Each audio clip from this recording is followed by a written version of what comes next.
The most obvious impact on all of us will be the cost of building this resilience. Sons and daughters, colleagues, veterans will all have a part to play, to build, to serve, and if necessary, to fight. And more families will know what sacrifice for our nation means. This is my video update on this Tuesday afternoon, December the 16th, coming to you from Athens, Greece. Let's talk about some news. And let's start things off with the UK Air Chief Marshal giving a speech yesterday and saying that the UK needs to prepare for war with Russia. The sons and daughters of the UK need to prepare for a conflict with Russia, echoing what the French military official said 2 weeks ago, which is that the French need to prepare to sacrifice their sons and daughters for a possible war with Russia. And Mark Rutte, just 2-3 days ago, pretty much said the same thing, that NATO needs to prepare for a war with Russia. So this is no coincidence that you have the UK, France, and NATO CEO Mark Rutte talking about a conflict with Russia, to prepare for a conflict with Russia. They are either fear-mongering or they are bluffing, or they're serious, right? Could be a little of everything. Could be some fear-mongering, could be some bluffing, could be some officials that are serious, that are actually delusional enough to believe that they can enter into a conflict with Russia and win. There is that thinking in Europe. But without a doubt, there is also a lot of officials who want to keep the tensions high and want to keep the grift going. And there are also officials in Europe who are talking up a very, very big, brave game, understanding that they've lost the conflict in Ukraine, but they have to make it as if they're not losing, but they're actually winning, or they can stand up to Russia. We can stand up to Russia, even though they realize that Russia has smashed their proxy. So the fear here is that, at least for me, is that all of this will eventually lead to some sort of a conflict, a self-fulfilling type of prophecy, right?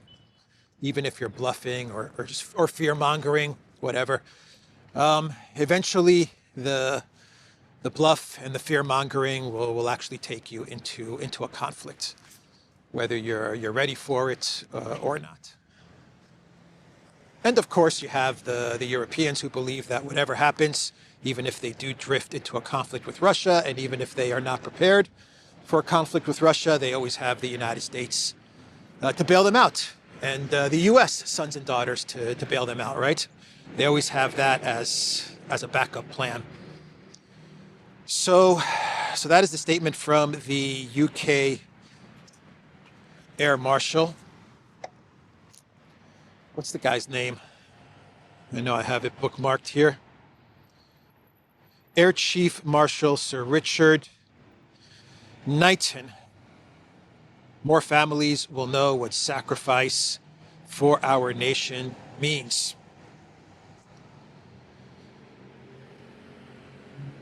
Quite a horrific statement from Sir Richard Knighton. He's a sir.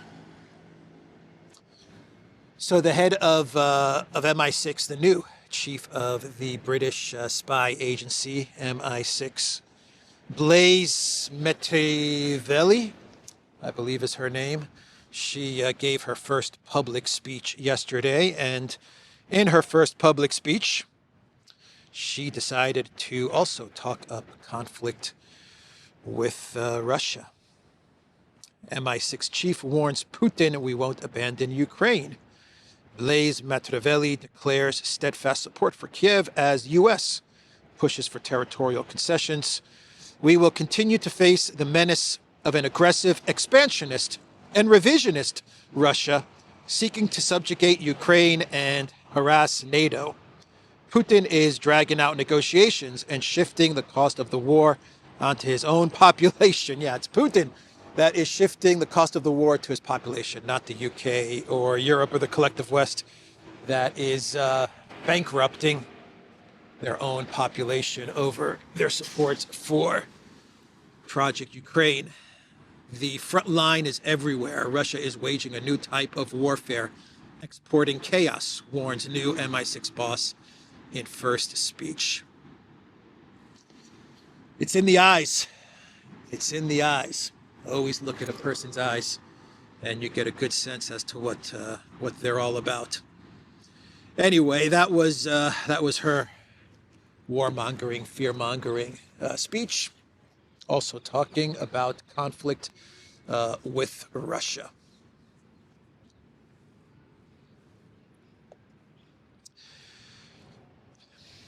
And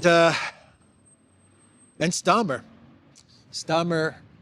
not to be left out, he decided to talk about UK troops in Ukraine and how the coalition of the willing is ready to deploy their military to Ukraine if and when there is a ceasefire. Coalition of willing prepares plans to deploy troops to Ukraine. British Prime Minister Kier Starmer stated that the prior question is whether a just and lasting peace can be achieved. So the coalition of the willing is ready to send their troops into Ukraine if a just and lasting peace is achieved, a ceasefire. If there can be a ceasefire or a freeze, and according to Kier Starmer, the coalition of the willing is ready. He said that they have been preparing and planning for the past couple of months. He said by air, by sea, and by land, the coalition of the willing is ready to go into Ukraine. That's Sir Kier Starmer 008, the most boring man in politics, but still Prime Minister of the UK. Amazing. So we had the second and I believe the final day of negotiations in Berlin. There's still one issue that is outstanding, and that is the territorial concessions. The United States is telling Ukraine that they have to leave Donetsk, the 20% of Donetsk, and in the Trump plan, that 20% is going to become a demilitarized zone. But they want Zelensky to pull out his troops from that 20%. And the media reports claim that Zelensky refuses to do this. But according to Reuters, the negotiations that are taking place without Russia, these are negotiations between Europe, the United States, and Ukraine. They're negotiating all of the terms of the settlement in Ukraine. Reuters is reporting that everything has pretty much been agreed on. 90% of all the points in Trump's plan have pretty much been settled. The territory issue is the last remaining point. That and the ZNPP is a point which they still have not touched on. The United States, according to Trump's plan, will gain control of the Zaporozhye nuclear power plant. Russia's going to give control of the ZNPP to the United States. That's in the Trump peace plan. But Reuters is reporting that most of the negotiations, most of the points in the negotiations between the United States and Ukraine and Europe have been agreed on. And Europe was happy. Europe seemed very, very happy with the results of the negotiations between themselves and Witkoff and Kushner. They even put out a statement, the German government, because this is taking place in Berlin and BlackRock Merz. They issued a statement saying as much, saying that they're very, very pleased with the results of the negotiations that ended yesterday in Berlin. Zelensky, by the way, he's talking about tribunals now. He's moved on to tribunals, and how the Russian officials, Russian government, military officials need to be held accountable for crimes under this tribunal that the collective West, Europe, is trying to set up. But there you have it. Europe is happy with the way things went in Berlin. European NATO nations push plan to send troops to Ukraine. EU and UK leaders expect the US to support their multinational force. Yeah, it's all about troops into Ukraine. And the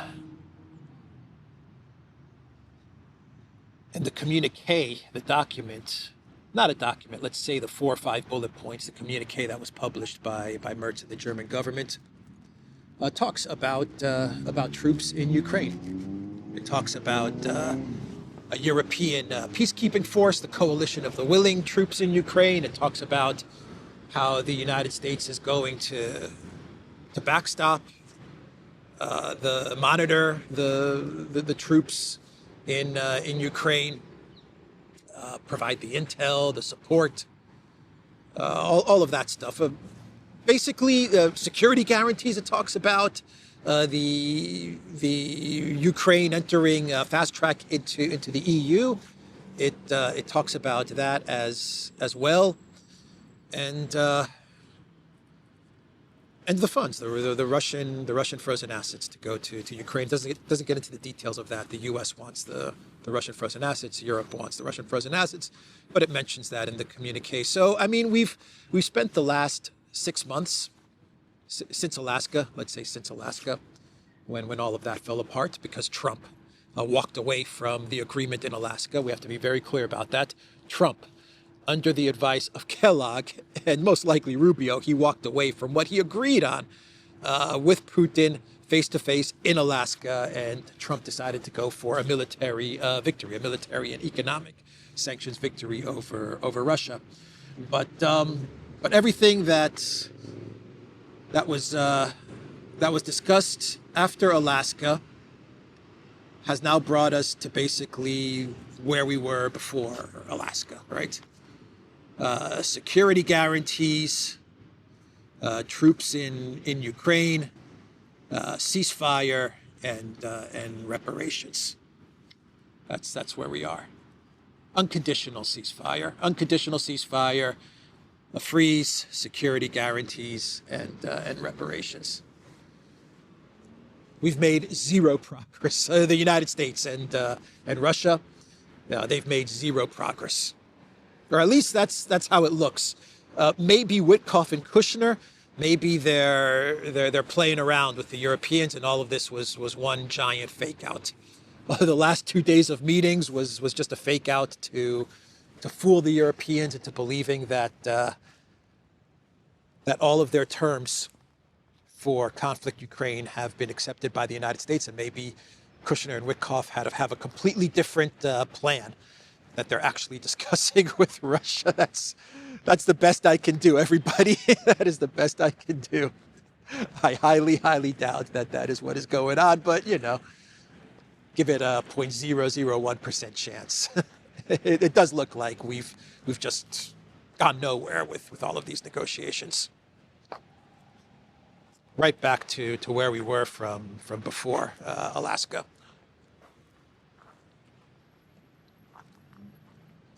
So in the document that Germany released, it even says that now the pressure is on Russia. Maximum pressure needs to be applied to Russia. and that a lot of the negotiations that are taking place are not really about Project Ukraine, but about keeping NATO and the EU and the U.S. involvement in NATO and the EU, keeping that going. So towards the end of the document that Germany released, it says that the leaders of Europe, they were also clear that any deal should protect the long-term security and unity of the Euro-Atlantic and the role of NATO in providing robust deterrence. They stated that any elements affecting the EU and NATO will be discussed among EU and NATO members respectively. It is now incumbent upon Russia to show willingness to work towards a lasting peace by agreeing to President Trump's peace plan and to demonstrate their commitment to end the fighting by agreeing to a ceasefire. Leaders agreed to continue to increase pressure on Russia to bring Moscow to negotiate in earnest. So all the pressure now is on Russia. Unity between Europe and the United States. That was what was important for the Europeans and for the UK, to make sure that there is unity between the US and themselves. And when they say they, the leaders that were at this meeting in Brazil, or at least present during the negotiations in did I say Brazil? In Berlin. During the negotiations in Berlin. I don't know why I said Brazil. Anyway, maybe because I'm going to talk about Brazil in my clown world. A little bit about Brazil in my clown world. But the leaders that were present in Berlin were Stub. I can see Stub in the photo. Donald Tusk. They always take a group photo, right? They always have to take a group photo. Macron. Who else? Merz, of course. Rutte, of course. Fredrickson. Vandermath. I don't know who that guy is. There's the Green Goblin, and there's Witkoff. There's Kushner and Maloney. And I believe that's Sweden, Christoforou of Sweden. So yeah, they were the ones that were present during these negotiations. Article 5 guarantees. That's what they're really excited about. That's what Merz was really giddy about. Article 5 security guarantees. Maloney's idea. That was Maloney's idea. Allegedly, Maloney came up with that brilliant idea. Georgia Maloney. And Merz was very excited about it.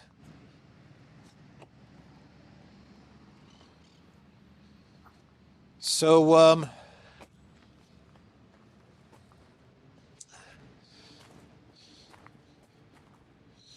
Merz is also, saying that they have learned from the mistakes of Minsk. It's upside down world, right? They've learned from the mistake of Minsk. They're not going to make the same mistakes, Merz said. And he also said that Russia should show some humanity and agree to a Christmas ceasefire. And if Merz knew anything about the history of the conflict, he would know that in the past it has always been Russia that has called for ceasefires in Christmas, during Pascha, Easter, New Year's. And it has usually been Ukraine that has turned down 24-hour or 48-hour ceasefires. And when Ukraine has agreed to a ceasefire, it has usually been Ukraine that has broken the ceasefire. So Merz is twisting everything around and turning everything upside down, just like the MI6 lady who talked about an expansionist Russia, a revisionist Russia. Okay, everything is being turned on its head. And then Merz talking about Minsk. We need to learn from Minsk. Well, what do you need to learn from Minsk, BlackRock Merz? You need to learn to not be like the former Chancellor Angela Merkel and admit to the fact that you used the Minsk agreement to buy time in order to rearm Ukraine so that they could eventually be ready for conflict with Russia, which is what Angela Merkel, Francois Hollande, and Poroshenko have all admitted to. They are on record admitting to that. Is that what you mean by we need to learn from the mistakes of Minsk? Not sure what Merz is getting at with that statement. We will not repeat the mistakes of Minsk. Okay. Trump, he was asked about everything that happened in Berlin. And Trump said that we are very close to peace. Peace in Ukraine is closer than ever. And Trump said that he is working with the Europeans. Witkoff, Kushner, they took a photograph with the Europeans. They're not listed in the name of officials that have agreed to the communique from Europe, to the document that Europe has published, that Germany has published, which are effectively the surrender terms for Russia that Europe is presenting to Russia. Kushner and Witkoff are not listed in the names. So they didn't sign on to what Germany published, but they are not refuting the terms that Europe has put together. 800,000 troop level. That's one of the terms. I just opened up the terms right now that Germany published. 800,000 troops to be able to deter conflict and defend Ukraine's territory. A European-led multinational force. A U.S.-led ceasefire, monitoring and verification mechanisms. A legally binding commitment subject to national procedures to take measures to restore peace and security in the case of a future armed attack. Here they mean sanctions, economic and diplomatic actions, more sanctions, and invest in the prosperity of Ukraine. In that part, they're talking about the Russian frozen assets and strongly support Ukraine's accession to the European Union. 1, 2, 3, 4, 5, 6. 6 points that both the U.S. and European leaders committed to work together to provide robust security guarantees and economic recovery support measures for Ukraine in the context of an agreement on ending the war. This would include commitments to what I just summarized. So both the U.S. and Europe. And when Trump was asked about the negotiations that are taking place, Trump said that we are closer than ever to a deal. But he also said that the U.S. is working with Europe. He said, we are working with our European partners. We have made zero progress on getting towards a peace. At least that's how it looks, because Russia's going to reject all of this. There's no way that Russia can agree to any of these terms. Unless, of course, this is a fake out by Kushner and Witkoff. That's the only thing that I can think of. But this is all just a setup. They're setting up the Europeans. That's it. Because if they take these terms and this plan to Russia, of course Russia's going to reject it. And everyone knows that Russia's going to reject it. They can't agree to any of these terms because these are the exact same terms that we had over 6 months ago and a year ago. We've just done a complete circle. Like when I walk around and I do circles, that's what they've done. They've done a complete circle. And Trump did the same thing that he did after Alaska. He just did it in a different way. After Alaska, what did Trump do? The next day, he was sitting down with the Europeans. And Alexander Stubb was whispering sweet nothings into his ear, right? He was sitting down with the Europeans, and he walked back everything. And Keith Kellogg and Rubio and the Europeans, they came to the United States, to D.C., and Trump walked back everything that was agreed on. And this time around, he's kind of done the same thing. It's just in a different way. Instead of Trump sitting down with the Europeans, he sent Witkoff and Kushner to Berlin, and they sat down with Zelensky and the Europeans. And sure enough, they've come back to ceasefire, security guarantee, 800,000 Ukraine troops, conflict freeze, reparations, ZNPP, blah, blah, blah, right? So that's what Trump said, that we're close to a deal. The reports are that the U.S. is telling Zelensky that you have to accept these Article 5 like guarantees that we're providing, this package that we're providing to Ukraine.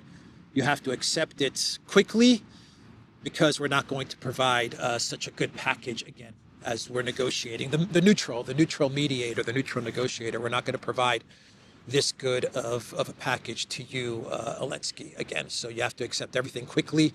And this is their way of putting pressure on Zelensky so that he can agree to removing Ukrainian troops from 20% of Donetsk, so that the 20% of Donetsk can become a demilitarized zone or a free economic zone or whatever, which Russia will, of course, reject. But Trump actually said, as he was talking to reporters, that he believes he can convince Russia to accept everything that's being hammered out, or that was agreed on in Berlin.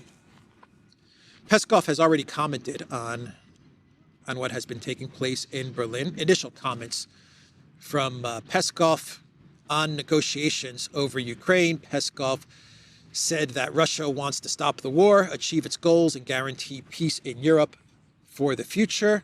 So far, we have seen newspaper publications about security guarantees for Kiev. We will not respond to newspaper publications.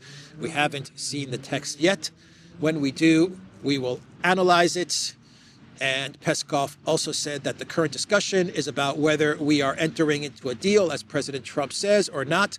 Our position is well known, it's consistent, it's transparent, and it's understandable to Americans. And in general, it's understandable to Ukrainians as well. If there is a desire among Ukrainians to substitute a deal for momentary, non-viable solutions, we are unlikely to participate in this. Therefore, we want peace. We don't want a truce to, let's say, give Ukraine a respite and prepare for the continuation of the war. That's pretty much translated from Russian. That's pretty much what Peskov said. His first comments on everything that has been taking place in Berlin. So Russia is sticking to their line. That's the way I look at it.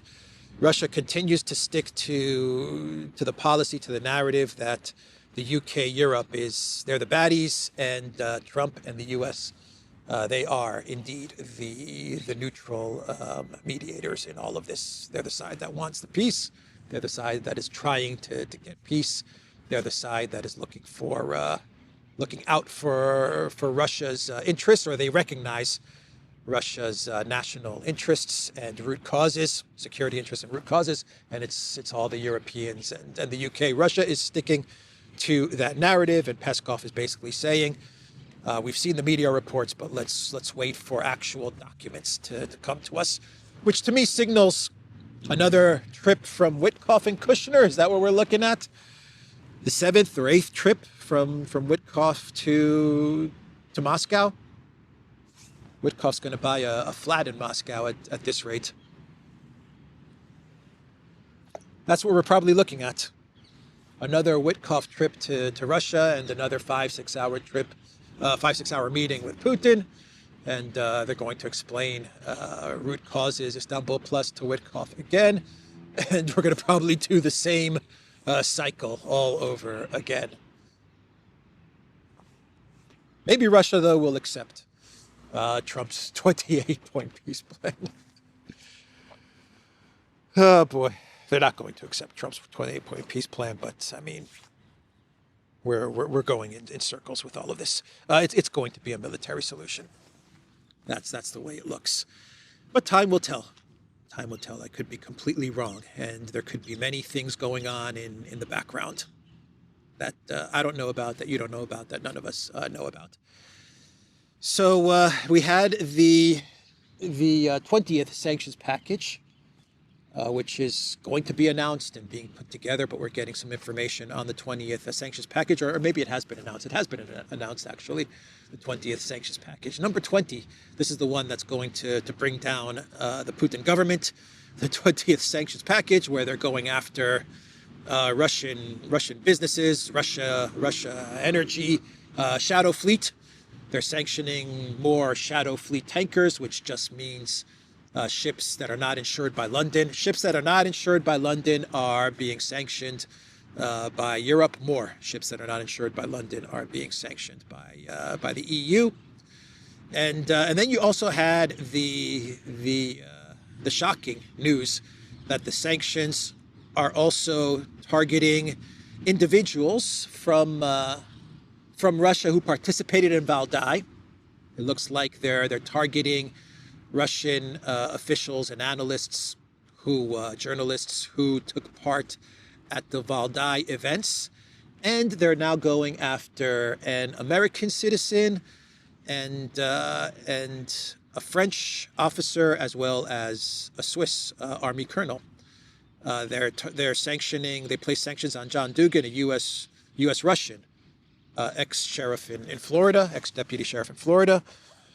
He's on the sanctions list. Xavier Moreau, who was a former French military, he's on the sanctions list. And then you have the big shocker. Diana Pachenko was also on the sanctions list, who was one of the top Ukrainian journalists, but she was not in favor of the Zelensky regime. And she's now on the sanctions list. But then you have the real shocker, in my opinion, the one that really has shocked me, shocked everybody, which was Jacques Baud, was placed on the sanctions list, ex-Swiss Army colonel, and he has been sanctioned. And my thinking on this, a lot of this is driven by France. It looks like all of this is driven by France. That's the way it looks. France is really going after analysts and ex-military officials. And my take on this is that they went after military, ex-military, who are analysts who are giving a pro-Russia analysis or an anti-NATO take on the conflict. And they're going after a NATO official. So my thinking on this is that NATO wanted to go after Jacques Baud, and NATO doesn't have sanctions power, and so they outsourced it to the EU, because NATO and the EU are two sides of the same coin. The EU, they also place sanctions on Belarus, as the United States is lifting sanctions on Belarus because Lukashenko, he released 123 prisoners the other day, including people that were involved in the 2020 failed coup. And he released these people to the United States. And I think what's going on here, and the United States is going to lift sanctions on fertilizer, on Belarus fertilizer, potash. And what I think is going on here is the United States is just basically asking for their assets back, right? That's it. I think it's that simple. I think the three-letter agencies are telling Lukashenko, look, our assets have been imprisoned for long enough, and we tried the coup, and our assets failed, so we're just asking for them to come back home. And in return, we'll give you some sanctions relief. And I think Lukashenko is agreeing with that. But Europe is not. Europe is not agreeing with any sanctions relief for Belarus. Actually, they're cranking up the sanctions against Belarus. The European Union expanded sanctions against Belarus just days after the U.S. said it would lift restrictions on exports of potash from the country, underscoring diverging approaches to the close ally of Russia. It's not diverging approaches. They're working together. The U.S. and Europe are working together. That's the advantage that the U.S. and Europe have as they're negotiating with Russia and with Belarus. In this case, sanctions relief for Belarus is that they can play the good cop, bad cop. The U.S. can play that good cop, bad cop, and what the U.S. gives and what they concede and what they negotiate, apparently in good faith, with Belarus or Russia, they can then tell Europe to do the exact opposite. And Europe will take the blame. The United States ends up looking good in all of this, but they're working together. And so in this instance, the U.S. got their people back from Belarus, and sure, they're giving some sanctions relief to Lukashenko, which is good. They're going to give sanctions relief and de-escalate on the sanctions front with Belarus. But they can direct the European Union to go harder on sanctions. So that's how this game is played. Anyway, let's do an update on Thailand and Cambodia, because during Trump's press conference, when he was talking about what's going on with the negotiations in Berlin on Ukraine, he mentioned that he solved 8 conflicts, including Cambodia and Thailand. He said that they've started up again, but he made some phone calls and now they're de-escalating. And the conflict that restarted is now stopping again. And that was the comment that he made, but that's not true, because the reports we're getting is that the fighting has not stopped. Trump made a call. He wanted them to stop the conflict, and at first it looked like they agreed with Trump. They said, okay, Trump will stop the fighting, but they have not stopped the fighting, and things are escalating between Cambodia and Thailand. 12 Cambodians were killed and 74 injured in morning clashes on the border with Thailand. More than 400,000 people were forced to leave their homes, and Cambodian Information Minister Net Phectra. So Trump is talking about the conflict restarting, and he had to get them to go back to his peace agreement, but it doesn't look like they're going back to his peace agreement, at least not yet. The conflict between Thailand and Cambodia continues. And what it does is that it exposes the fact that Trump's agreements are nothing more than temporary ceasefires, including his 28-point peace plan that he's trying to put together, which if it even was agreed to by Russia, it would just pause everything, and eventually things would start up again, which is why the Europeans, in the terms that they put out there, that they published, which is why they talk about 800,000 strong military, and they talk about European troops in Ukraine, because they understand that if somehow Russia was to agree to all of this, then they would be ready. They would start preparing and to be ready for a conflict with Russia further down the line. These are just temporary solutions. These 8 conflicts that Trump has brokered are pretty much just temporary solutions to conflicts.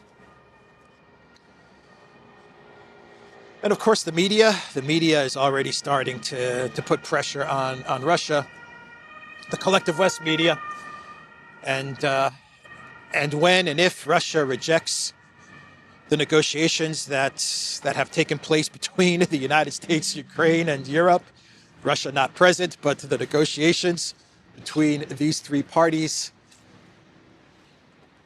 if and when Russia rejects all of this, well, the media is going to blame Russia, and they're going to say that Putin is stalling and Putin refuses to agree to any peace.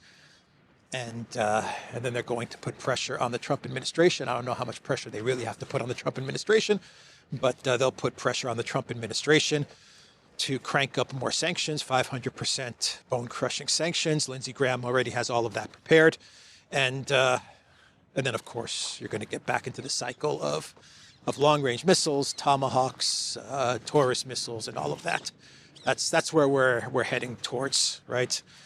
So let's do some clown worlds, and we can wrap up this video update. So Zelensky, he gave an interview to German TV, and this was quite a performance from the Green Goblin, and it really was a performance. Here you really get a feel and an understanding for Zelensky's acting chops, right? And he knows how to act. You have to give it to him. He is a good actor, because he sat there on German TV with the journalist, the host of this TV show, and he was asked about Kupiansk and his bravery by going to the front lines 2 kilometers outside of Kupiansk and recording the TikTok, Instagram video, and he was asked about this. And Zelensky, he talked about how he's the leader of Ukraine, and he supports the soldiers and the troops, and he's going to go to the front line as the leader. He's not going to sit behind some desk like Putin. He said he's going to go to the front line to show his support for the Ukraine troops on the front line. That is what Zelensky said. I'm not afraid to go to the front, to the most hot spots. That's what he said. Putin should mention our Ukrainian cities, which he occupied less often. When he talks about our cities, I immediately get the feeling that I must go there to fight against disinformation. I'm not afraid to go to the front, to the most hot spots. On the one hand, I support the soldiers. On the other hand, I fight against disinformation. And a lot depends on this. And the journalist was asking Zelensky, how dangerous was it to be there? And Zelensky was saying, very dangerous. It's dangerous. But our troops are facing danger every day. And that's what he was talking about to German TV. Exposing the fact that all of this was just a PR trick, right? That's what it shows me when you have Zelensky sitting down on German television, taking these scripted questions and answering them in the way that he was answering them. Something out of a Hollywood movie, right? It does highlight that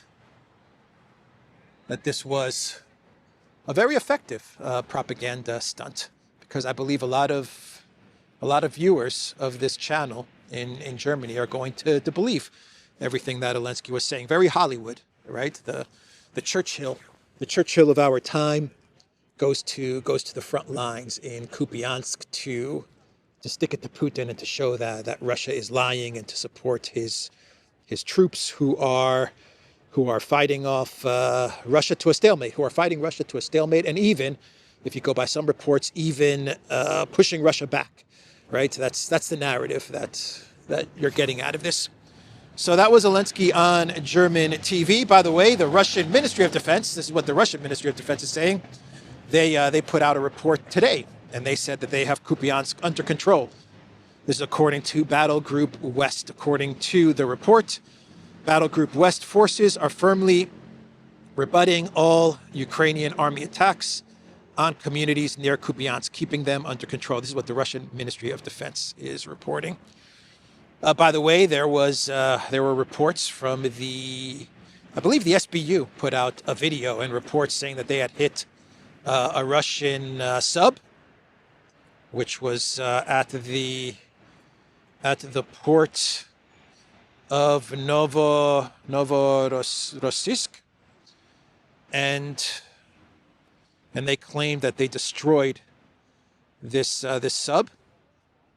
And the Russian Ministry of Defense, in the video, you can't really tell. I've seen the video, and you can't really tell what's going on. But the SBU was claiming that for the first time they hit a sub with a drone and they destroyed it.